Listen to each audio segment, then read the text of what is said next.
Hello everyone, welcome to my video presentation. My name is Niputra Nudiantasya with NPM 244111075. And today, I'm going to discuss an important topic in the field of economic statistics.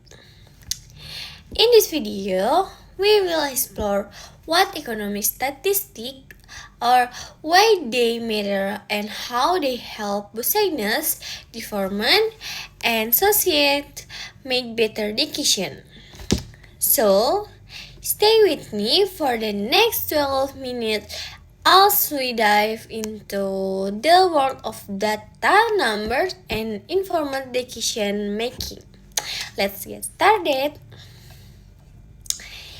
Baik, yang pertama ada pengertian statistika ekonomi. Nah, apa sih statistika ekonomi itu?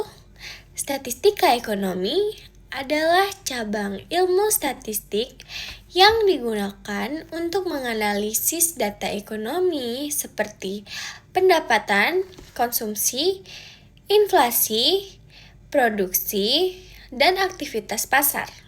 Nah, tujuannya apa? Tujuan utamanya itu adalah membantu memahami pola, tren, dan hubungan yang terjadi dalam perekonomian. Nah, dalam dunia modern, hampir semua kebijakan ekonomi berbasis pada data statistik agar keputusan dapat dibuat dengan akurat dan tidak spekulatif. Baik, yang kedua itu ada peran statistika dalam pengambilan keputusan. Nah, statistika ekonomi berfungsi sebagai alat penting dalam perencanaan bisnis. Nah, misalnya itu apa sih?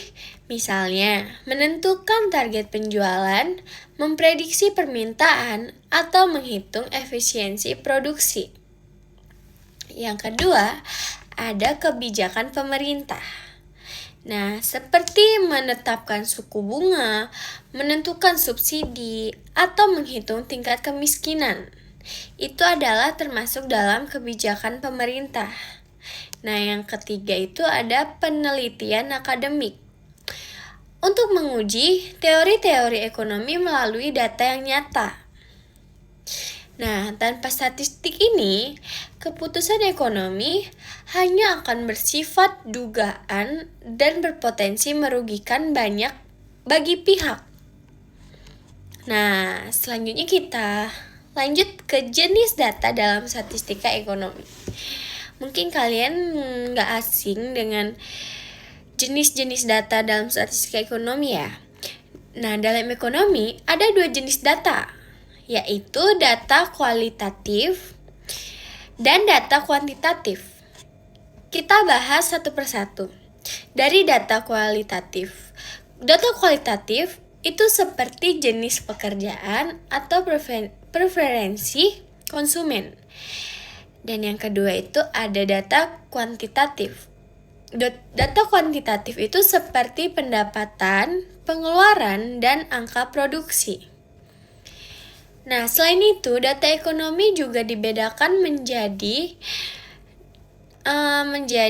dua, yaitu ada data time series dan data cross section. Data time series itu data yang berdasarkan waktu. Misalnya seperti inflasi per bulannya. Nah, kalau data cross section itu data pada satu waktu yang sama dari banyak objek. Misalnya, pengeluaran per rumah tangga. Selanjutnya ada penerapan statistika ekonomi. Contoh nyata. Berikut beberapa contoh penerapan statistika dalam ekonomi. Yang pertama ada inflasi dan harga barang. Pemerintah menggunakan data CPI atau Consumer Price Index untuk mengukur inflasi. Nah, tanpa statistik, kita tidak bisa tahu apakah harga akan naik atau turun secara keseluruhannya. Makanya kita menggunakan CPI ini atau Consumer Price Index. Nah, yang kedua ada analisis pasar tenaga kerja. Statistik dipakai untuk menghitung tingkat pengangguran, upah rata-rata, dan produktivitas tenaga kerja. Jadi, untuk menghitung tingkat pengangguran, upah rata-rata, dan produktivitas tenaga kerja itu kita bisa menggunakan analisis pasar tenaga kerja. Ini sangat sering digunakan untuk menghitung yang seperti itu. Nah, selanjutnya itu bisnis retail dan perilaku konsumen. Perusahaan menggunakan data penjualan untuk melihat produk paling laris dalam jam ramai sampai kebiasaan belanja pelanggan. Selanjutnya ada ekonometrika. Ekonometrika itu statistika digunakan untuk memprediksi hubungan antar variabel seperti bagaimana kenaikan gaji memengaruhi konsumsi dan atau bagaimana suku bunga mempengaruhi investasi. Selanjutnya, ukuran pemusatan dan penyebaran. Ada mean, median, dan varian atau deviasi. Statistik deskriptif membantu menyederhanakan data ekonomi yang besar menjadi angka-angka penting. Di sini ada rata-rata atau mean. Dipakai untuk mengetahui pendapatan rata-rata masyarakat. Median lebih tepat digunakan saat data tidak merata, misalnya pendapatan yang timpang. Dan selanjutnya ada varian dan standar deviasi. Ini adalah untuk melihat seberapa besar ketidakstabilan data, seperti contoh fluktuasi harga saham. Contoh sederhananya, jika harga cabai dalam 1 minggu memiliki standar deviasi yang tinggi, artinya harganya sangat tidak stabil dan sulit diprediksi. Selanjutnya ada probabilitas dalam ekonomi. Konsep probabilitas membantu memprediksi peluang terjadinya suatu kejadian ekonomi. Contohnya itu, peluang inflasi naik bulan depan, peluang sebuah perusahaan mengalami kerugian, dan peluang permintaan suatu produk meningkat. Nah, probabilitas tidak memberikan kepastian, tetapi memberikan estimasi yang membantu dalam perencanaan.